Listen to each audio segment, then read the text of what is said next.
अगर आप नर्सरी से गुलाब का पौधा लेके आते हैं और कुछ ही दिन के बाद वो प्लांट आपका सूख जाता है, तो आज की इस वीडियो में मैं आपको जानकारी देने वाली हूँ कि गुलाब के प्लांट पर हम कौन से काम करें, कौन सी खाद दें ताकि हमारा गुलाब का पौधा किसी भी मौसम में सूखे नहीं।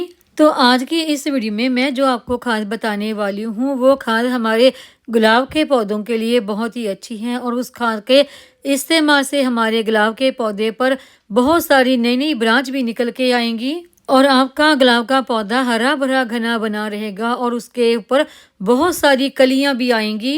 और अगर आपके गुलाब के पौधे पर डाईवे की प्रॉब्लम आ रही है तो ये प्रॉब्लम भी दूर होगी। गुलाब के पौधे पर नई नई कलियां आए, फूल खिलें, तो उसके लिए हमने इस प्लांट को कौन सी खाद देनी है और क्या क्या काम इस प्लांट पर करने हैं, तो आज की हमारी वीडियो इसी के बारे में होने वाली है। वीडियो को एंड तक पूरा जरूर देखें। नमस्कार दोस्तों, मैं वंदना, मेरे चैनल पर आप सबका स्वागत है। गुलाब के पौधे पर ढेर सारी कलियां आए तो उसके लिए जो सबसे पहला काम आपने अपने गुलाब के पौधे पर करना है वो ये है कि हर 7 दिन के बाद इस प्लांट को आप कोई ना कोई फर्टिलाइजर जरूर देते रहें। अगर हर हफ्ता 10 दिन के बाद आप अपने गुलाब के पौधे पर कोई ना कोई फर्टिलाइजर जरूर देते रहते हैं, मौसम के अनुसार फर्टिलाइजर जरूर चेंज करते रहेंगे, तो आप देखेंगे कि चाहे कोई भी मौसम क्यों ना हो, आपके गुलाब के पौधे पर ढेर सारी कलियां आएंगी और किसी भी मौसम में आपका गुलाब का पौधा कभी भी सूखेगा नहीं। गुलाब का प्लांट एक हैवी फीडर प्लांट है। इस प्लांट को हर हफ्ता 10 दिन के बाद फर्टिलाइजर जरूर कोई ना कोई देनी ही चाहिए। जब आप लगातार अपने गुलाब के पौधे पर बदल बदल के हर हफ्ता 10 दिन के बाद कोई ना कोई खाद देते रहते हैं तो आप देखेंगे कि आपके गुलाब के पौधे पर बहुत सारी मल्टीपल ब्रांच निकल निकल के आती हैं। जितनी ज़्यादा इस प्लांट पर नई नई ब्रांच निकल निकल के आएंगी, पौधा उतना ज़्यादा घना बनेगा और उतनी ही ज़्यादा इस प्लांट के ऊपर कलियां बनेंगी। अगर आपके गुलाब के प्लांट की ब्रांच बहुत ज़्यादा पतली पतली सी, बारीक बारीक सी हैं, मजबूत ब्रांच नहीं है, तो आप इसको जो हम आज खाद देने वाले हैं उससे हमारे प्लांट की ब्रांच भी मजबूत बनेंगी। और अगला पॉइंट आता है कि अगर आपने अभी तक अपने गुलाब के पौधे पर प्रूनिंग नहीं की है तो सॉफ्ट सी प्रूनिंग आप इस फरवरी के महीने में अपने गुलाब के पौधे पर कर सकते हैं। अगर आप सॉफ्ट सी प्रूनिंग इस महीने में कर देते हैं तो आपके प्लांट पर बहुत नई नई सारी पत्तियां निकल के आएंगी और नई कलियां भी बहुत सारी आएंगी। इस फरवरी के महीने में अगर आप नर्सरी से नया गुलाब का पौधा लेके आना चाहते हैं तो वो भी ला सकते हैं। अगर आप अपने रोज़ प्लांट की रिपोर्टिंग करना चाहते हैं गमले की, तो वो भी इस महीने में कर सकते हैं। और अगर आप प्रूनिंग करना चाहते हैं तो वो भी आप इस महीने में कर सकते हैं। गुलाब के पौधे की ब्रांच की हैं प्रूनिंग कर रहे हैं तो इस बात का ध्यान रखें कि प्रूनिंग करने के बाद ब्रांच के ऊपर आप कोई ना कोई फंगीसाइड या फिर हल्दी का घोल जरूर लगाएं ताकि ब्रांच में कोई भी फंगस की या फिर डाईवे की प्रॉब्लम ना आए। देखिए, जैसे मैंने इस प्लांट की प्रूनिंग करने के बाद ब्रांच के ऊपर फंगीसाइड लगा रखा है।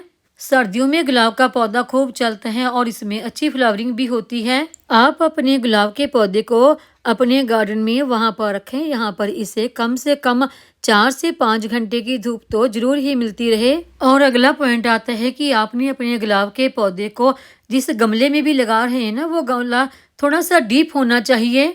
गुलाब का पौधा गमले में लगाते समय इस बात का ध्यान रखें कि गमले की गहराई थोड़ी सी ज्यादा हो। गुलाब के पौधे को ग्रो करते समय इस बात का ध्यान रखें कि जो मिट्टी आप इसके लिए ले रहे हैं वो मिट्टी चिपचिपी ना हो, बल्कि वो मिट्टी भुरभुरी यानी कि बिल्कुल वेल ड्रेन मिट्टी हमारी होनी चाहिए।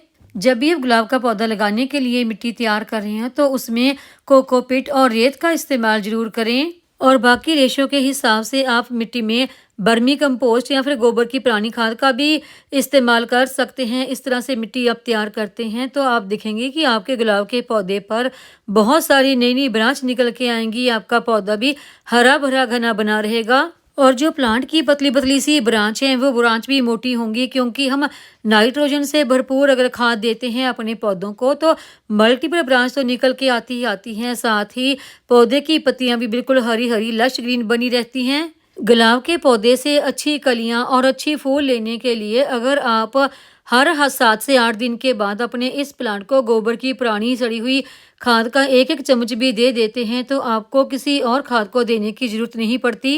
गुलाब के प्लांट में रोज रोज हमें हार्ड प्रूनिंग करने की जरूरत नहीं पड़ती। साल में 2 दफा ही बस आप इस प्लांट की सॉफ्ट प्रूनिंग कर सकते हैं। अब वाटरिंग की बात करें तो गुलाब के पौधे को सर्दियों में रोज रोज पानी देने की जरूरत नहीं होती। 2 से 3 दिन के बाद ही आप इसमें वाटरिंग कर सकते हैं और हर 2 से 3 दिन के बाद आप इसकी पत्तियों के ऊपर भी पानी का स्प्रे कर सकते हैं। अगर गर्मियां हैं तो उस मौसम में आप इस प्लांट में रोज रोज वाटरिंग कर सकते हैं और पौधे की पत्तियों के ऊपर पानी का स्प्रे भी कर सकते हैं। जो आज खाद मैं इस रोज प्लांट को देने वाली हूँ वो मैंने ली है गोबर की ये पुरानी खाद। इसकी जगह पर अगर आप वर्मी कंपोस्ट का इस्तेमाल करना चाहें तो वो भी कर सकते हैं। ये खाद मैंने तकरीबन 2 मुट्ठी के आसपास ली है। अगर आपका प्लांट बड़ा या छोटा है उस हिसाब से आप खाद की मात्रा कम या ज़्यादा भी कर सकते हैं। इस खाद को आप हर 7 से 8 दिन के बाद अपने पौधों पर दोबारा भी रिपीट कर सकते हैं। खाद को देने के बाद हम इसे गमले की मिट्टी में अच्छी तरह से मिक्स कर लेंगे या फिर आप मिट्टी से इसे कवर कर लें। खाद को ऐसे ही ना छेड़ें और खाद देने के बाद आप इसमें वाटरिंग जरूर करें ताकि खाद का पूरा असर प्लांट की रूट तक पहुंच सके। ये खाद देने के बाद एक खाद हमने अपने इस प्लांट को और देनी है और वो है ये एप्सम साल्ट। गुलाब के पौधे पर अगर आपको ढेर सारी हरी पत्तियां चाहिए तो उसके लिए इस प्लांट को नाइट्रोजन से भरपूर फर्टिलाइजर की जरूरत होती है। गुलाब के पौधे पर अगर आपको ढेर सारी कलियां और फूल चाहिए तो उसके लिए इस प्लांट को पोटाशियम से भरपूर फर्टिलाइजर की जरूरत होती है।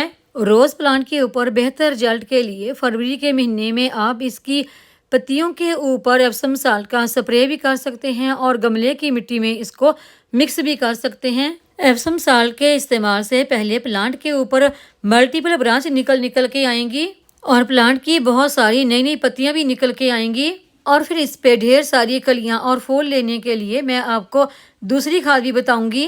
एप्सम साल्ट का आधा चम्मच आपने गुलाब के गमले की मिट्टी में मिक्स करना है। आप चाहें तो पत्तियों के ऊपर इसका स्प्रे भी कर सकते हैं और इस स्प्रे को आप गुलाब के पौधे के ऊपर हर 7 से 8 दिन के बाद दोबारा भी रिपीट कर सकते हैं। एप्सम साल्ट का इस्तेमाल अगर आप अपने गुलाब के पौधे पर करते हैं तो इसकी हरी हरी पत्तियां भी निकल के आती हैं और जो फूल आते हैं उनका साइज भी बड़ा होता है।